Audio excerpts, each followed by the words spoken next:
할렐루야. 오늘도 하나님께서 주시는 크신 은혜와 축복이 우리의 삶 가운데 가득하기를 간절히 소원합니다. 사도행전을 계속 묵상하고 있습니다. 우리는 사도행전을 통해서 하나님이 우리 교회에 하나님의 힘과 능력을 더해 주신다라는 사실을 계속 보고 있습니다. 알게 되죠. 교회가 이 땅에 태어나서 계속 부흥하고 발전하였습니다. 엄청나게 많은 사람들이 교회로 들어오게 됐죠. 교회를 들어와서 이제 사람들이 생활하다 보니까 놀라운 사실을 발견한 겁니다. 여러분들도 그렇잖아요. 우리는 이 예수 그리스도의 십자가를 통해서 놀라운 기적과 같은 사실을 깨닫는데요. 그것은 뭐냐면 복음은 은혜라는 것이죠. 은혜. 우리가 구원받고 하나님의 자녀가 되고 천국 백성이 되는 것, 여기에는 우리가 어떠한 노력도 필요하지 않다라고 하는 거예요. 오직 하나님의 은혜라는 거죠. 어떤 자격이 주어져야 되는 것도 아니고요. 예수 그리스도로 인해서 예수님 때문에 주어지게 되는 은혜라는 거죠. 이 은혜가 옛날에 선민이라고 생각했던 이스라엘 민족이 있었는데, 이 민족을 넘어서 이제 이방인에게 잘 알려지기 시작을 한 겁니다. 이방인들이 이 예수를 알아가기 시작했고, 이들이 이제 교회로 들어오게 되는 거죠. 교회는 이제 완전히 새로운 공동체가 되었습니다. 기존의 이스라엘 백성뿐만 아니라 이방인에게도 이들이 교회에 와서 성령의 충만함을 받게 되었고요. 예배할 때마다 감화, 감동의 역사, 하나님의 기적의 역사들을 경험하게 되었던 것이죠. 이런 모든 것들을 통해서 성령님께서 처음부터 말씀하셨는데, 바로 이방인에게도 구원의 길이 활짝 열렸다라고 하는 이 사실을 많이 보여주셨던 거죠. 그들도 하나님의 백성이 되었다라는 거죠. 이 기쁜 소식인데, 문제는 이 기쁜 소식을 모든 사람들이 다 기쁘게 여겼던 것이 아닌 거죠. 기존의 이스라엘 유다인들, 기존의 율법주의자들한테는 이것이 아주 걸림돌과 같이 작용을 하게 됐던 거죠. 15장 우리가 이번에 15장을 보면서 보았지만, 새로운 하나님의 백성들이 교회라는 이름으로 부흥하고 발전하기 시작하면서 이를 문제 삼는 사람들이 등장을 했던 것입니다. 이미도 보셨지만 유대인들, 특히 율법주의자들은 새로운 개종자들에게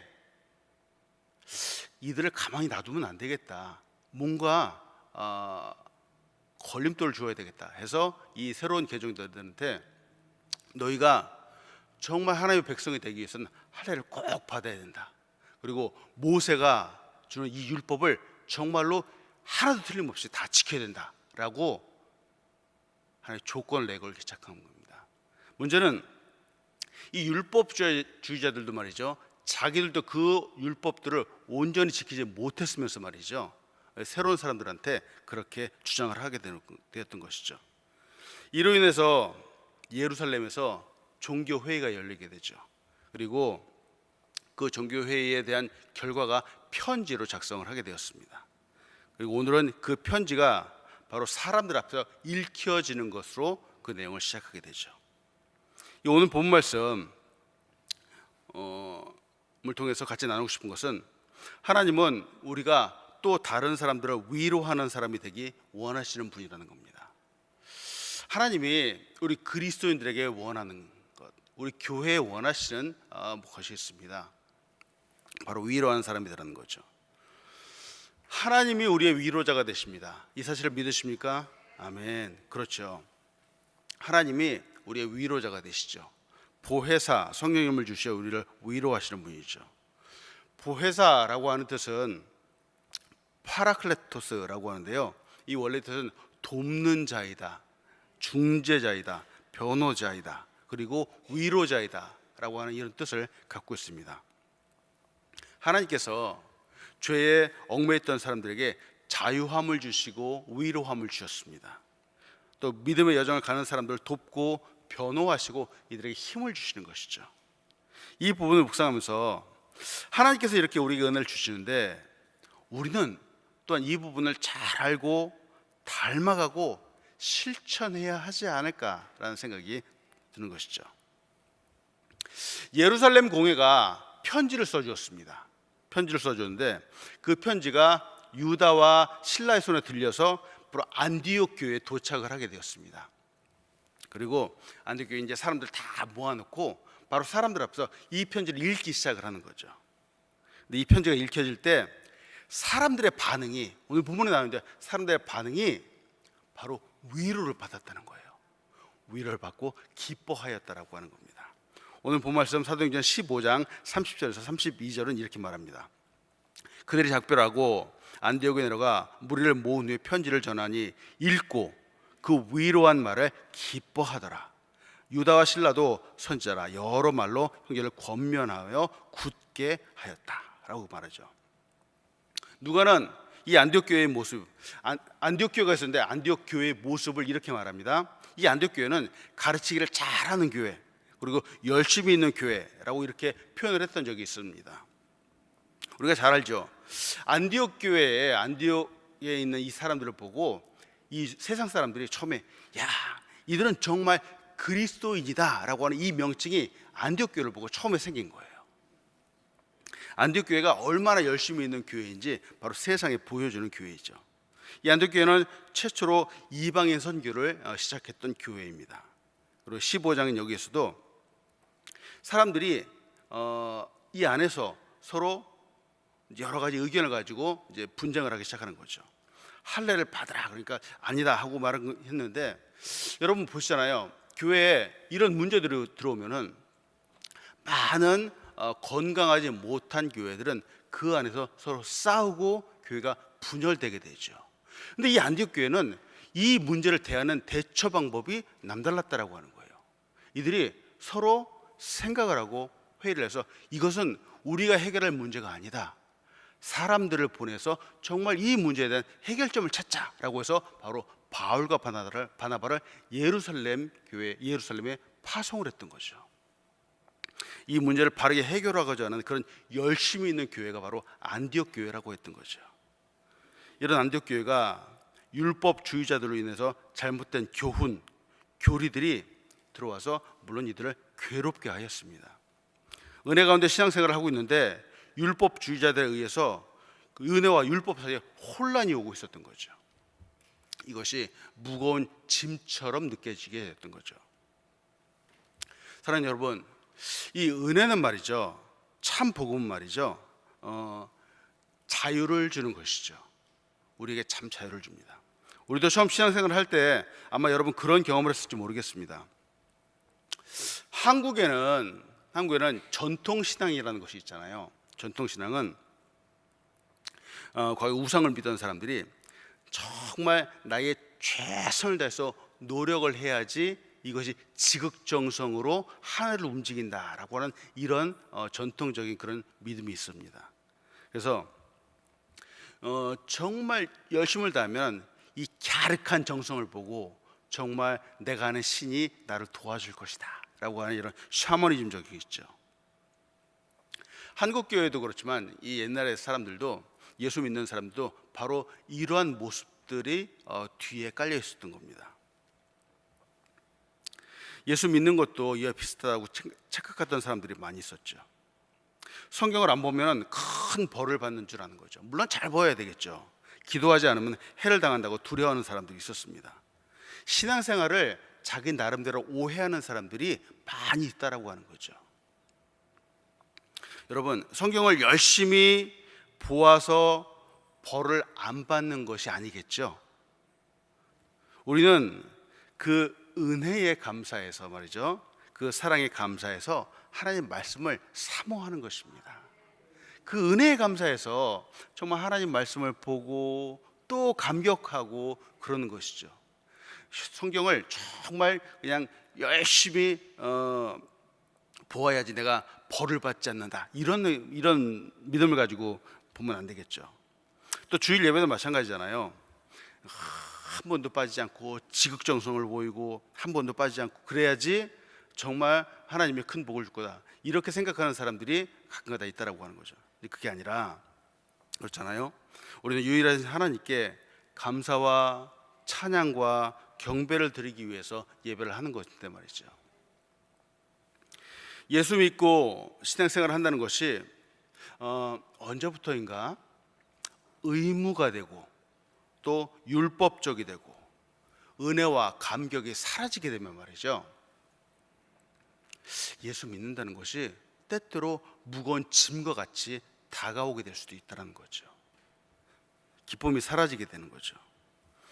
오늘 이 본문에서 율법주의자들이 안디옥 그리스도인을 향해서 이 자유의 믿음, 하나님이 정말 주시는 이 은혜의 믿음을 가리죠. 은혜의 믿음 말이죠.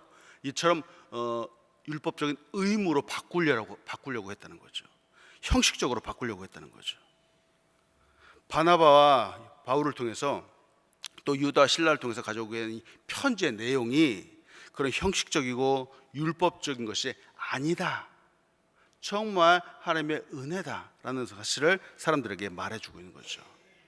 그 네 가지 간단한 내용이 바로 안디옥 교회의 그리스도인들의 마음을 위로하고 바로 기쁨을 주었다라고 하는 겁니다. 저는 이 부분을 묵상하면서 말이죠, 이 15장, 어제 그저께 오늘 이 말씀을 계속 묵상하면서 그들의 편지가 사람들한테 이렇게 발표되면서 사람들이 위로를 받고 기뻐했던 것처럼 우리 그리스도인들 한 사람 한 사람이 정말 이 세상 다른 사람들을 향해서 보낸 우리 사람들이 하나님의 편지가 아닐까, 이런 생각을 하게 되는 거죠. 생각해 봅니다. 우리는 이 세상에 하나님의 사랑을 전하는 사람들이잖아요. 그리고 세상에 수고하고 있는 사람들, 억눌린 사람들, 아까도 말씀드렸지만 정말 탐이 없는 수고를 하는 이 세상의 사람들 향해서 그리스도의 은혜를 보여주고 하나님의 사랑을 전하고 그 모습들을 보여주는 살아있는 그리스도의 편지가 된다라고 하는 거죠. 이 그리스도의 편지가 되어서 정말 이 세상의 사람들을 위로하고 그들을 바른 길로 인도하는 것이죠. 이것이 오늘날 우리 교회의 사명이라는 겁니다. 저는 세상이 힘들고 어려워하는 사람들이 가장 먼저 찾는 사람들이 우리 교회 그리스도인들이 되면 좋겠습니다. 그들이 힘들어할 때 세상 사람들은 그렇잖아요. 술을 먹고 노래방에 가서 스트레스를 푼다라고 하지만 그것이 아니라 그들이 정말 힘들어할 때 그래도 나를 위해서 그래도 기도해 주는 권사님이 있었지, 내가 힘들어할 때 그래도 내 손을 꼭 붙잡고 눈물을 흘려주는 집사님이 있었지, 이렇게 내가 힘들어하고 그랬을 때 정말 나보다 더 발벗고 나서주는 장로님이 있었지 하고 우리 교회를 생각해주고 우리 그리스도를 생각해주는 정말 그러한 이 세상의 편지가 되는 그런 모습들이 우리에게 있었으면 좋겠습니다. 물론 우리는 이 세상 사람들의 문제를 다 해결해 줄 수는 없죠. 우리는 슈퍼맨도 아니고요, 더군다나 예수님도 아니잖아요. 그러나 정말 그들이 힘들어할 때 그들에게 작은 위로를 더해주고 함께 눈물을 흘릴 수 있고 함께 손잡아 줄 수 있는 그런 사람, 그분들이 힘들 때면 생각나고 위로받을 수 있는 넓은 품을 가진 사람들, 이것이 바로 오늘날 우리 교회가 이 세상을 향해서 해야 되는 사명이 아닐까 한번 생각해 본다는 것이죠. 사랑하는 여러분, 우리 때문에 사람들이 위로받기를 간절히 소원합니다. 우리 때문에 그들의 삶을 돌이켜서 정말 예수 그리스도를 바라볼 수 있기를 간절히 소원합니다. 우리 때문에 이 세상의 사람들이 정말 예수 믿는 것이 정말로 진정한 기쁨이다, 참 기쁨이고 은혜이다 라는 이 사실을 깨닫게 되는 놀라운 역사가 나타날 간절히 축복합니다. 아멘. 오늘 본문을 통해서 같이 나누고 싶은 두 번째는, 하나님은 우리가 하나님의 마음을 닮은 사람이 되길 원하시는 분이라는 거죠. 하나님의 마음, 하나님의 마음을 닮는다, 하나님을 닮는다, 이것이 무슨 뜻일까? 여러분, 하나님은 우리의 아버지가 되시잖아요. 아버지가 되시는데 아버지는 항상 언제나 자녀를 생각합니다. 그래서 정말 잘 살고 있는가, 잘 지내고 있는가 공부는 잘하는가, 일은 잘하는가 항상 생각하고 걱정한다는 거죠. 그래서 틈만 나면 전화하고 알기 원한다는 거죠. 사도 바울에게 이제는 주 안에서 형제 자매가 된 사람들을 돌보고자 하는 마음이 있다는 거죠. 생겼다는 거죠. 하나님의 마음과 같이 그들이 어떠한가 한번 알기 원했다는 거죠. 오늘 본 말씀 사도행전 15장 36절은 이렇게 말합니다. 며칠 후에 바울이 바나바더로 말하되 우리가 주의 말씀을 전한 각 성으로 다시 가서 형제들이 어떠한가 방문하자 하고 이렇게 말하죠. 죄송합니다. 예루살렘 회의가 있었습니다. 그 이후 바울은 바나바와 함께 그동안에 세웠던 이 교회가 어떤가, 정말 그들이 잘 유지되고 있는가, 부흥하는가, 혹은 얼마 전처럼 우리에게 교리를 흔든 것 같은 그런 사람들이 들어와서 이 사람들을 어렵게 하지는 않는가 걱정도 되었던 것이죠. 그래서 돌아보고자 했던 겁니다. 이 36절은 이 바울이 2차 선교 여행을 시작하는 바로 시작점을 말합니다. 2차 선교 여행을 바울이 지금 생각을 하고 있는 것인데요, 이것 통해 같이 보고 싶은 것은, 여러분, 바울이 선교 여행을 하는데 1차, 2차, 3차가 있습니다. 근데 1차 선교 여행을 할 때 그 1차 선교 여행의 시작이 바울이 아니고 시작을 하게 하신 분이 바로 성령님이었다는 거죠. 바울에게는 그때 당시에 말이죠, 1차 선교 여행을 시작할 때 선교 여행이라고 하는 이 개념 자체도 없었을 때라는 겁니다. 그런데 성령님의 지시에 따라서 안디옥 교회에서 주를 섬겨서 열심히 금식할 때에 성령님께서 교회에 명령을 하시죠. 바나바와 사울을 따로 세우라라고 이렇게 명령을 하시죠. 그래서 교회가 이 바나바와 바울을 따로 세워서 이들을 안수하여 이들을 보낸 것이 바로 1차 선교 여행의 시작이었습니다. 그런데 오늘 본문인 이 15장에서 바울이 다시 선교를 가고자 하는 마음이 드는 겁니다. 근데 이번에는 이 선교 여행의 주체가 성령님이 아니라 바로 바울이 그 마음속에 감동으로 하기 시작을 하게 되었다는 것이죠. 그가 직접 선교 계획을 하고 있습니다. 이전에 세운 교회를 돌보는 것뿐만 아니라 이제 새로운 땅을 향해서 또 찾아가고자 하는 것이죠. 바울이 이렇게 뜨겁게 선교에 대한 열정을 품고 또 생각을 할 수 있었던 이유가 무엇일까 한번 생각해 봅니다. 바울이 지금 안디옥 교회에 있는데 안디옥 교회의 큰 부흥과 성장을 보고 있는 것이죠. 더군다나 아까도 말씀드렸다시피 율법주의자들이 교회에 들어와서 이 교회의 믿음을 흔들려고 하는 겁니다. 교리적인 문제를 교회에다 막 부어주는 것이죠. 그런데 이 교회가 이걸 대처하는 방법이 예루살렘 회의를 통해서 해결하고, 또 예루살렘 회의를 통해서 해결되는 이 문제들이 많은 사람들에게 위로를 주고 기쁨을 주고 하는 이 모습들을 보게 되는 겁니다. 바울이 문제를 해결해가고 사람들이 부흥하고 기뻐하는 이 모습을 보면서 교회에 대한 꿈과 비전을 바라보게 되는 것이죠. 그리고 교회는 계속하여 돌보아져야 되고 격려해야 된다라는 그런 생각을 하게 됩니다. 저는 이 부분을 보면서 말이죠, 과연 교회만 그럴까? 바울이 지금 돌아가면서 교회를 돌보겠다라고 하는데 우리가 전도하고 우리가 복음을 전한 개인도 바로 이런 부분이 똑같이 적용되지 않을까 한번 생각을 해봅니다. 사랑과 관심을 갖고 인도한 영혼이 우리에게도 있죠. 어느 정도 시간이 지나니까 이렇게 그 전도한 사람들이 말이죠, 교회도 제법 잘 나오는 것 같고 또 열심히 예배도 드리는 것 같고, 그래서 이제는 혼자 성장해라 라고 그냥 놔두면 안 되겠죠. 끝까지 잘 돌보고 책임지는 것이 필요합니다. 돌보고 성장하도록 도와주고 지속적으로 기도해 주는 것이 필요하다라고 하는 것이죠. 여러분, 그 농작의 법칙이라는 것이 있잖아요. 농부가 밭에 나가서 이제 씨를 뿌리죠. 씨를 뿌리는데 이 씨가 싹이 나고 성장을 하고 열매를 맺을 때까지 농부는 이거를 지속적으로 계속해서 돌본다라고 하는 거죠. 씨 뿌려놓고선 이제 나 몰라라 하고 그냥 내버려 두지 않는다는 거예요. 물론 씨앗의 종류에 따라서 어떤 씨앗은 금방 싹이 나서 정말 열매를 맺는 그런 씨앗도 있는 반면, 어떤 씨앗은 한참이 걸리고 가을이 돼서 추수 안 되지만 혹은 몇 년 동안이 자라야 되고 돌봐야 되는 그런 씨앗도 있는 것처럼, 우리가 사람도 역시 마찬가지잖아요.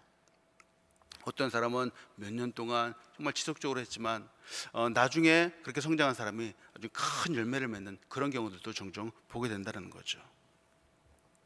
나누고 싶은 것은 바울의 1차 선교 여행이 성령의 인도하심으로 그 처음 시작이 기적과 같이 이렇게 이루어졌지만, 중요한 것은 그 이후부터는 말이죠, 사명을 맡은 자가, 정말 이 비전을 품은 자가 아버지와 같은 마음으로 지속적으로 돌볼 수 있어야 된다라고 하는 겁니다.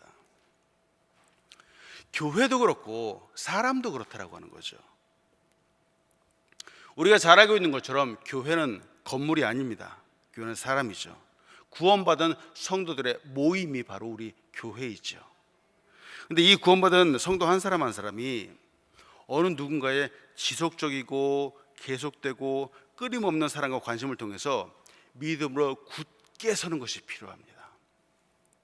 그렇게 믿음으로 굳게 선 한 사람 한 사람이 서로 모이고 함께 할 때 바로 이것이 건강한 교회가 된다라고 하는 것이죠. 하나님의 마음이 말이죠, 하나님의 마음이 바로 여기에 있지 않을까 생각해 봅니다. 오늘 본문에서 바울이 2차 선교여행을 시작해야 하겠다라고 생각하고 이를 사명으로 알고 진행을 하는 것인데요, 하나님의 마음을 실천하고 있는 것이죠. 이 모든 것들을 사랑의 수고라고 할 수 있습니다. 사랑하는 여러분, 바울이 이 성령님의 인도하심으로 세우게 되었던 교회를 지속적으로 돌보고, 때로는 서신도 보내고 편지도 보내고 계속해서 돌아보는 것들, 이들이 든든히 서기 원했던 것처럼 말이죠, 오늘 우리도 어느 누군가에게 나의 작은 관심과 사랑을 통해서 정말 그 사람의 믿음이 계속 성장하길 간절히 소원합니다. 아까 씨앗도 말씀드렸는데, 사람이 성장을 해서 믿음으로 굳게 서기까지 혼자서 자라지 않는다라고 하는 거예요. 어느 옆에서 정말로 사랑을 품어주고 기도해주고 지속적인 관심과 돌봄이 필요하다라고 하는 겁니다. 그 어느 누군가를 여러분 꼭 멀리서 찾을 필요는 없을 것 같습니다. 어쩌면 가장 가까이에 있는 나의 가족이 그런 사람일 수 있고요, 어쩌면 목장의 목원의 식구일 수도 있고요, 직장의 동료, 친구들이 될 수도 있다라고 하는 것이죠. 우리 교회 장로님께서 잘 하시는 것처럼 지속적인 돌봄이 지속적으로 우리 교회 목회 서신을 보내주는 것일 수도 있고요, 또 안부 전화를 주는 것일 수도 있고, 물론 그 영혼을 위해서 매일매일 기도하는 것일 수도 있겠죠. 사랑의 수고를 통해서 사람이 세움을 받아서 또한 건강한 교회로 세워지길 간절히 소원합니다. 오늘 세 번째로 같이 나누고 싶은 것은, 하나님은 우리가 함께 일하시기 원하시는 분이라는 겁니다. 함께. 주의 일도 그렇잖아요. 주의 일도 그렇지만 세상 일도 그렇고요, 혼자서 일하는 것보다는 함께 일하는 것이 그 효과가 엄청나다라고 하는 거죠. 세상은 빠른 것을 요구합니다. 능률이 많이 나는 것, 효과적인 것들을 요구합니다.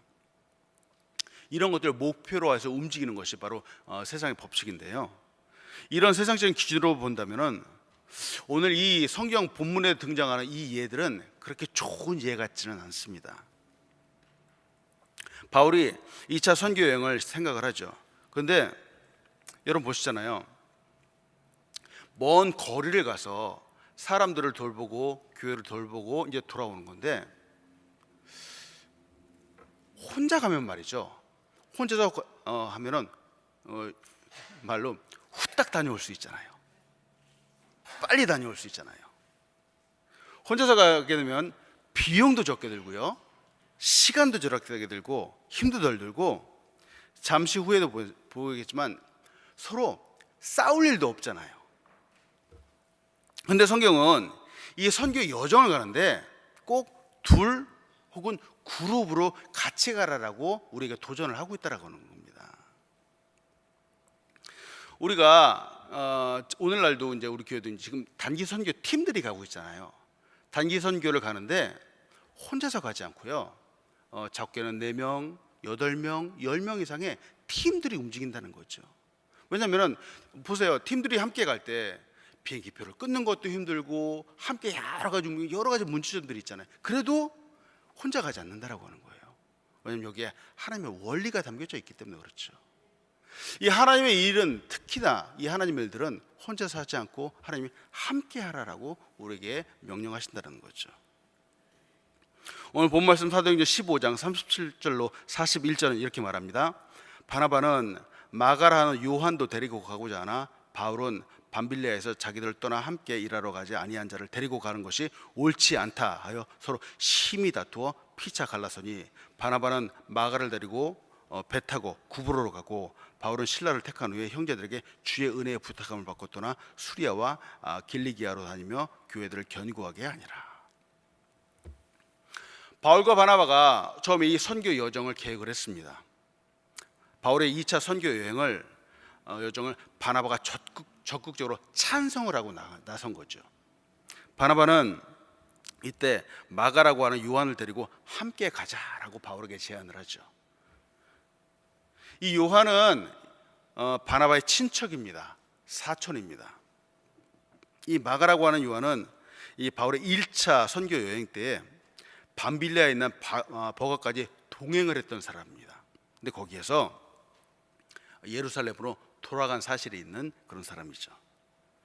근데 아마도 이 부분이 선교를 열심히 해서 중간에 돌아갔다라고 하는 이 사실이 바울의 마음에 들지 않았던 것이죠.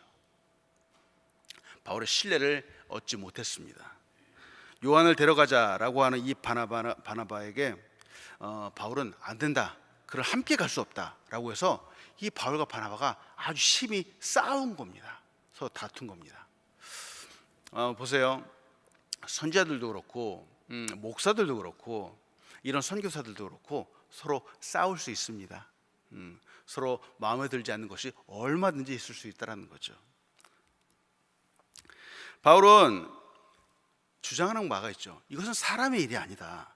그리스도의 사명이기 때문에 중간에 포기하는 것은 절대로 안 된다라고 강력하게 주장을 하는 거죠. 어려움을 참지 못한 요한은 자격 미달이다라고 이렇게 생각을 했던 것 같습니다. 그런데 바나바는 그렇게 생각하지 않았죠. 내가 보니까 이 요한도 역시 뜨거운 열정이 있는 사람이다. 다시 기회를 주는 것이 좋겠다라고 권면을 하는 거죠. 이번이 그의 아마 지난 실수를 만회할 수 있는 더 좋은 기회가 될 수 있고 우리에게 더 큰 도움이 될 수 있다라고 생각을 하는 거죠. 그러나 이 둘, 바울과 바나바는 요한에 대한 이 생각이 중복되는 부분을 찾지 못했습니다. 얼마나 크게 다투었으면은 바울과 바나바가 처음부터 같이 했었는데, 같이 가기로 또 했었는데 이제는 서로 등을 돌리고 다른 길로 가기 시작을 했다는 거죠. 성경은 말이죠, 바울이 옳았는가 바나바가 옳았는가 이것을 말하고 있지 않습니다. 누가 옳고 그름을 이야기하고 있지 않죠. 다만 안타깝게도 그들이 지금 나뉘어서 팀이 나누어졌다라고 하는 것들을 우리에게 보여주고 있죠. 이상한 것은 사람이죠. 사람 때문에 보세요, 그 먼 거리를 마다하지 않고 선교 여행을 가려고 지금 계획을 하고 있는데 이 사람 때문에 서로 의견이 맞지 않고 또 마음이 상하고 있다라고 하는 거죠. 성경 보면서 알게 되는 것은 위대한 사도라고 하는 이 바울도 또 권면과 위로의 아들이라고 불리던 이 바나바도 사역을 할 때 갈등을 겪기도 하고 서로 삐지기도 했다라고 하는 겁니다. 이렇게 위대한 사역을 감당하는 사람인데 거부하는 사람도 있었고 받아들이는 사람도 있었습니다. 우리가 오늘 성경 보면서 바로 이 부분을 좀 생각하면 좋겠습니다.